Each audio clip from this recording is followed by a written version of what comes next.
तो दोस्तों, जैसा कि मैंने आपसे कहा था कि मैं आपको फायर मॉक ड्रिल के बारे में बताऊंगा, तो आज हमारे टनल T49 में, जो कि इंडिया का लॉन्गेस्ट टनल है, लगभग 13 किलोमीटर लंबा रेलवे का, यहाँ पे आज हम फायर टेस्ट कंडक्ट करने वाले हैं। तो देखिए, इस प्रकार से सारे सेफ्टी इंतजाम किए गए हैं, जहाँ पे हमने केबल को फायर ब्लैंकेट से कवर कर दिया है और जो भी हीट एक्सेप्टेंस एरिया है उनको फायर ब्लैंकेट से कवर कर दिया है।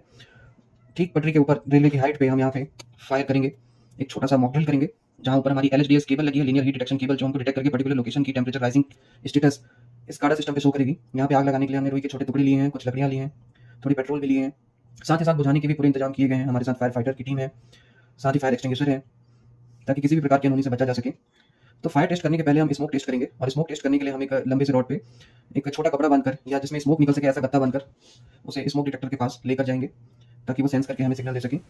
यहाँ पे हमने सारे SCADA के सिस्टम लगाए हुए हैं, जहाँ से हमको रियल टाइम इन्फॉर्मेशन मिलती रहेंगी।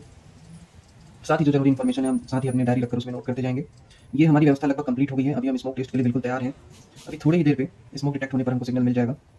ये हमारा CP है, जहाँ पे हमने सारी व्यवस्था किए हैं, और ये हमारा मेन टनल है, जहाँ पे हम मॉक ड्रिल करने वाले हैं।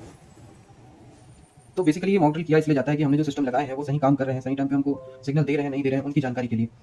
ठीक है, तो यहाँ पे हमको सिस्टम पे सारा डिटेल दिखेगा कि पर्टिकुलर किस लोकेशन पे हीट राइज हो रहा है या बहुत ही तेजी से लो हो रहा है, वो भी यहाँ पे शो होगा। तो लो से तो ज़्यादा इशू नहीं है, क्योंकि ये एरिया ही ठंड वाला है, लेकिन अगर टेम्परेचर राइज होता है तो वो हीट की वजह से ही हो सकता है या किसी फॉल्ट की वजह से हो सकता है। वो डिटेक्ट करने के लिए यहाँ पे हमने ये सिस्टम लगाया हुआ है। यहाँ SCADA पे हमको हर एक लोकेशन की जानकारी मिलती रहेगी कि किस लोकेशन पे टेम्परेचर कितना है, और हम उसको यहाँ से सिस्टम पे बैठे बैठे ट्रेस कर सकते हैं and as per the condition उसको रेक्टिफाई कर सकते हैं।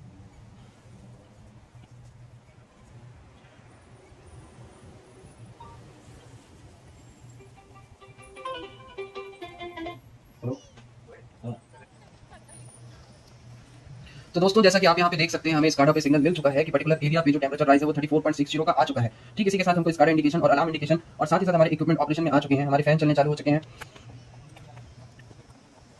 तो यहाँ पे हमको पर्टिकुलर लोकेशन दिख रहा है कि कहाँ पे हीट बढ़ा है, और ये फैन भी यहाँ पे हमको दिख रहा है। साथ ही साथ हमको साइनेज बोर्ड भी दिख रहे हैं कि किस तरफ से हमको एग्जिट होकर भागना है। तो इस प्रकार से एक फायर टेस्ट का मॉक ड्रिल किया जाता है। आज के कार्यक्रम का समापन यहीं पे होगा। ये देखिए, हमारा फायर टेस्ट कंप्लीट हो चुका है, हमारे सारे इंजीनियर खुश हो चुके हैं, ये हमारे सिस्टम मैनेजर हैं, और इस प्रकार से आखिरी में हमने सेफ्टी मेथड का यूज़ करते हुए जो फायर लगाया था मॉक ड्रिल के लिए उसे पूरी तरह से बुझा दिया है। साथ ही साथ साइड से सारे मटेरियल हटा दिए हैं, चूँकि यहाँ पे ट्रेन आती है। अभी तो ब्लॉक का टाइम था, इस वजह से ट्रेन नहीं है, लेकिन ट्रेन अपने ब्लॉक टाइम खत्म करने पर आएगी।